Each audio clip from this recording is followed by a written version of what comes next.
Let's turn now to the issue of immigration and border security. President Biden, a record number of migrants have illegally crossed the southern border on your watch. Overwhelming border states and overburdening cities such as New York and Chicago, and in some cases causing real safety and security concerns. Given that, why should voters trust you to solve this crisis? Because we worked very hard to get a bipartisan agreement that not only changed all of that, it made sure that we are in a situation where you had no circumstance where they could come across the border with the number of border police there are now. We significantly increased the number of asylum officers. By the way, the Border Patrol endorsed my position. In addition to that, we found ourselves in a situation where when he was president, he was separating babies from their mothers, putting them in cages, making sure the families were separated. That's not the right way to go. What I've done since I've changed the law, what's happened? I've changed it in a way that now you're in a situation where there are 40% fewer people coming across the border illegally. That's better than when he left office. And I'm going to continue to move until we get the total ban on the total initiative relative to what we can do with more Border Patrol and more asylum officers. President Trump? I really don't know what he said at the end of that sentence. I don't think he knows what he said either. Look, we had the safest border in the history of our country. The border, all he had to do was leave it. All he had to do was leave it. He decided to open up our border, open up our country to people that are from prisons, people that are from mental institutions, insane asylum, terrorists. We have the largest number of terrorists coming into our country right now, all terrorists, all over the world, not just in South America, all over the world. They come from the Middle East, everywhere. All over the world they're pouring in. And this guy just left it open. And he didn't need legislation because I didn't have legislation. I said close the border. We had the safest border in history. In that final couple of months of my presidency, we had, according to Border Patrol, who is great, and by the way, who endorsed me for president, but I won't say that, but they endorsed me for president. Brandon, just speak to him. But look, we had the safest border in history. Now we have the worst border in history. There's never been anything like it. And people are dying all over the place, including the people that are coming up in Thank caravans. you, President Trump. President Biden? The only terrorist who's done anything crossing the border is one who came along and killed three, under his administration, killed an Al-Qaeda person come in his administration, killed three American soldiers. That's the only terrorist that's there. I'm not saying that no terrorist ever got through, but the idea they're emptying their prisons, we're welcoming these people, that's simply not true. There's no data to support what he said. Once again, he's exaggerating, he's lying. President Trump, staying on the topic of immigration, you've said that you're going to carry out, quote, the largest domestic deportation operation in American history, unquote. Does that mean that you will deport every undocumented immigrant in America, including those who have jobs, including those whose spouses are citizens, and including those who have lived here for decades? And if so, how will you do it? Just 1 second. He said we killed three people.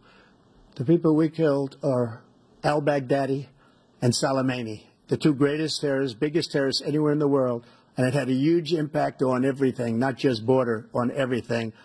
He's the one that killed people with the bad water, including hundreds of thousands of people dying, and also killing our citizens when they come in. We are living right now in a rat's nest. They're killing our people in New York, in California, in every state in the union, because we don't have borders anymore. Every state is now a border. And because of his ridiculous, insane, and very stupid policies, people are coming in and they're killing our citizens at a level that we've never seen. We call it migrant crime. I call it Biden migrant crime. They're killing our citizens at a level that we've never seen before. And you're reading it like these three incredible young girls over the last few days. One of them, I just spoke to the mother, and he just had the funeral for this girl, 12 years old. This is horrible what's taken place. What's taken place in our country, we're literally an uncivilized country now. He doesn't want it to be. He just doesn't know. He opened the borders. Nobody's ever seen anything like. And we have to get a lot of these people out, and we have to get them out fast because they're going to destroy our country. Just take a look at where they're living. They're living in luxury hotels in New York City and other places. Our veterans are on the street. They're dying because he doesn't care about our veterans. He doesn't care. He doesn't like the military at all, and he doesn't care about our veterans. Nobody been worse. I had the highest approval rating for veterans taking care of the VA He has the worst. He's gotten rid of all the things that I approved. Choice that I got through Congress, all of the different things I approved, they abandoned. We had by far the highest, and now it's down in less than half because he's done all these great things that we did. And I think he did it just because I approved it, which is crazy. But he has killed so many people at our border by allowing all of these people to come in. And it's a very sad day in America. President Biden, you have the mic. Every single thing he said is a lie. Every single one. For example, veterans are a hell of a lot better off since I passed the PACT Act. 1 million of them now have insurance, and their families have it. Their families have it because what happened, whether it was Agent Orange or burn pits, they're all being covered now. And his group opposed that. We're also in a situation where we have great respect for veterans. My son spent a year in Iraq, living right next to one of those burn pits, came back with stage 4 glioblastoma. I was recently in France for D-Day, and I spoke all about those heroes that died. I went to the World War II cemetery, World War I cemetery he refused to go to. He was standing with his 4-star general, and he told me, he said, I don't want to go in there because they're a bunch of losers and suckers. My son was not a loser, was not a sucker. You're the sucker. You're the loser. President Trump? First of all, that was a made-up quote, suckers and losers. They made it up. It was in a third-rate magazine that's failing, like many of these magazines. He made that up. He put it in commercials. We've notified him. We had 19 people that said I didn't say it. And think of this. Who would say I'm at a cemetery or I'm talking about our veterans? Because nobody's taken better care. I'm so glad this came up, and he brought it up. There's nobody that's taken better care of our soldiers than I have. To think that I would, in front of generals and others, say suckers and losers. We have 19 people that said it was never said by me. It was made up by him, just like Russia was made up, just like the 51 intelligence agents are made up.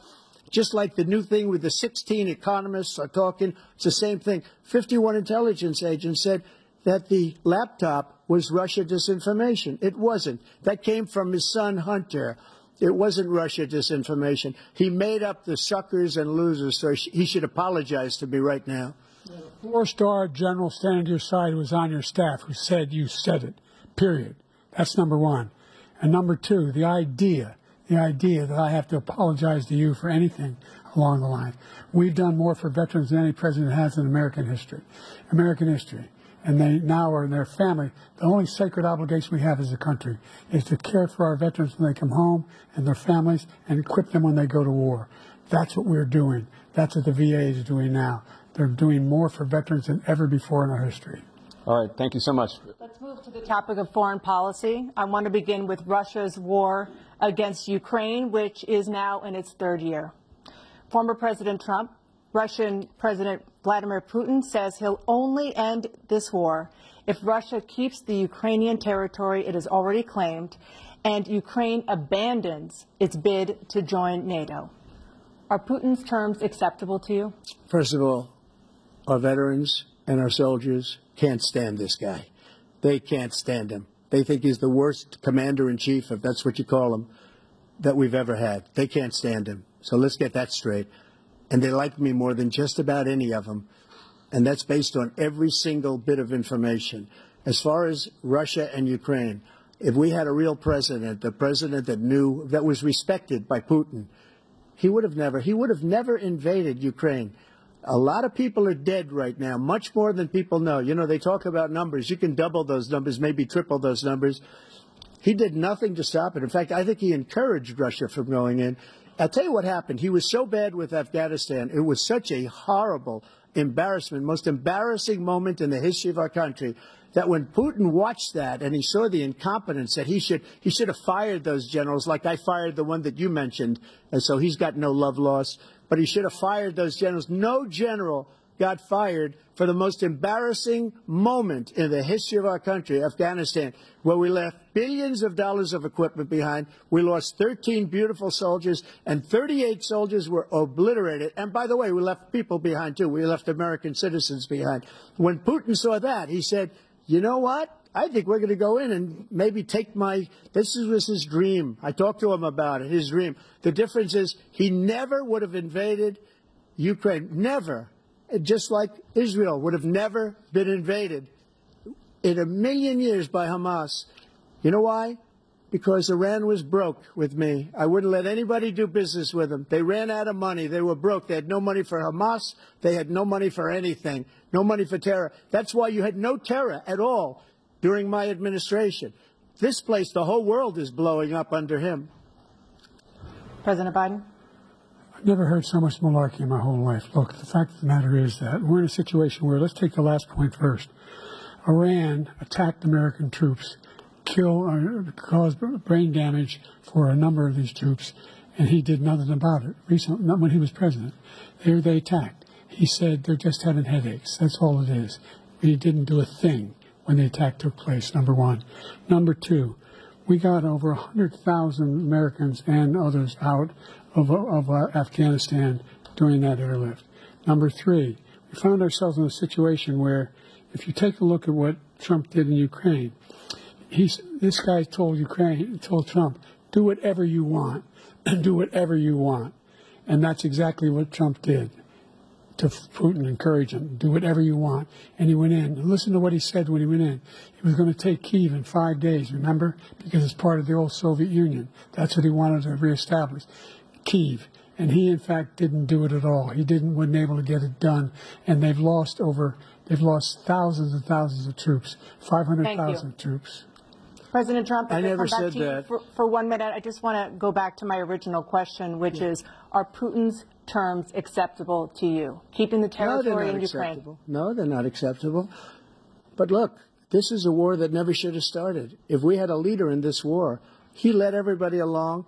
He's given $200 billion now or more to Ukraine. He's given $200 billion. That's a lot of money. I don't think there's ever been anything like it. Every time that Zelensky comes to this country, he walks away with $60 billion. He's the greatest salesman ever. And I'm not knocking him. I'm not knocking anything. I'm only saying the money that we're spending on this war, and we shouldn't be spending, it should have never happened. I will have that war settled between Putin and Zelensky as president-elect before I take office on January 20th. I'll have that war settled. People being killed so needlessly, so stupidly, and I will get it settled, and I'll get it settled fast before I take office. President Biden, you have a minute. The fact is that Putin is a war criminal. He's killed thousands and thousands of people. And he has made one thing clear. He wants to reestablish what was part of the Soviet Empire, not just a piece. He wants all of Ukraine. That's what he wants. And then do you think he'll stop there? Do you think he'll stop when if he takes Ukraine? What do you think happens to Poland? What do you think of Belarus? What do you think happens to those NATO countries? And so if you want a war, you ought to find out what he's going to do, because if in fact he does what he says and walks away, by the way, all that money we give Ukraine and from weapons we make here in the United States, we give them the weapons, not the money at this point. And our NATO allies have produced as much funding for Ukraine as we have. That's why we're strong. Thank you. Moving on to the Middle East. In October, Hamas attacked Israel, killing more than 1,000 people and taking hundreds of hostages. Among those held and thought to still be alive are 5 Americans. Israel's response has killed thousands of Palestinians and created a humanitarian crisis in Gaza. President Biden, you've put forward a proposal to resolve this conflict, but so far Hamas has not released the remaining hostages, and Israel is continuing its military offensive in Gaza. So what additional leverage will you use to get Hamas and Israel to end the war? You have 2 minutes. Number one, everyone from the United Nations Security Council straight through to the G7 to the Israelis and Netanyahu himself have endorsed the plan I put forward, which has 3 stages to it. The first stage is trade the hostages for a ceasefire. Second phase is a ceasefire with additional conditions. The third phase is the end of the war. The only one who wants the war to continue is Hamas, number one. They're the only ones standing out. We're still pushing hard to get them to accept. In the meantime, what's happened? In Israel, we're finding that the only thing I've denied Israel was 2,000-pound bombs. They don't work very well in populated areas. They kill a lot of innocent people. We're providing Israel with all the weapons they need and when they need them. And by the way, I'm the guy that organized the world against Iran when they had a full-blown intercontinental ballistic ballistic missile attack on Israel. No one was hurt. No one Israeli was accidentally killed, and it just stopped. We saved Israel. We are the biggest producer of support for Israel of anyone in the world. And so there are two different things. Hamas cannot be allowed to be continued. We continue to send our experts and our intelligence people as to how they can get Hamas like we did bin Laden. You don't have to do it. And by the way, they've been greatly weakened, Hamas, greatly weakened, and they should be. They should be eliminated. But you've got to be careful for using certain weapons among population centers. Just going back to Ukraine for 1 second. We have an ocean separating us. The European nations together have spent $100 billion, or maybe more than that, less than us. Why doesn't he call them and say, you got to put up your money like I did with NATO? I got them to put up hundreds of billions of dollars. The Secretary General of NATO said Trump did the most incredible job I've ever seen. They wouldn't have any. They were going out of business. We were spending almost 100% of the money was paid by us. He didn't do that. He's getting all. You got to ask these people to put up the money. We're over $100 billion more spent, and it has a bigger impact on them because of location, because we have an ocean in between. You got to ask them. As far as Israel and Hamas, Israel's the one that wants to go. He said the only one that wants to keep going is Hamas. Actually, Israel is the one, and you should let him go and let him finish the job. He doesn't want to do it. He's become like a Palestinian, but they don't like him because he's a very bad Palestinian. He's a weak one. President Biden, you have a minute. I've never heard so much foolishness. This is a guy who wants to get out of NATO. You're going to stay in NATO? He's going to pull out of NATO. The idea that we have, our strength lies in our alliances as well. It may be a big ocean, but we're ever able to avoid a war in Europe, a major war in Europe? What happens if, in fact, you have Putin continue to go into NATO? We have an Article 5 agreement. Attack on one is attack on all. You want to start the nuclear war he keeps talking about, go ahead. Let Putin go in and control Ukraine and then move on to Poland and other places. See what happens then. He has no idea what the hell he's talking about. And by the way, I got 50 other nations around the world to support Ukraine, including Japan and South Korea, because they understand that this kind of dislocation has a serious threat to the whole world peace.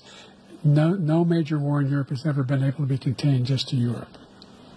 President Trump, just to follow up, would you support the creation of an independent Palestinian state in order to achieve peace in the region? I'd have to see, but before we do that, the problem we have is that we spend all the money. So they kill us on trade. I made great trade deals with the European nations because if you add them up, they're about the same size economically. Their economy is about the same size as the United States. And they were no cars, they don't want anything that we have, but we're supposed to take their cars, their food, their everything, their agriculture. I changed that. But the big thing I changed is they don't want to pay. And the only reason that he can play games with NATO is because I got them to put up hundreds of billions of dollars. I said, and he's right about this, I said, no, I'm not going to support NATO if you don't pay. They asked me that question, would you guard us against Russia, at a very secret meeting of the 28 states at that time, nations at that time. And they said, no, if you don't pay, I won't do that. And you know what happened? Billions and billions of dollars came flowing in the next day and the next months. But now we're in the same position. We're paying everybody's bills.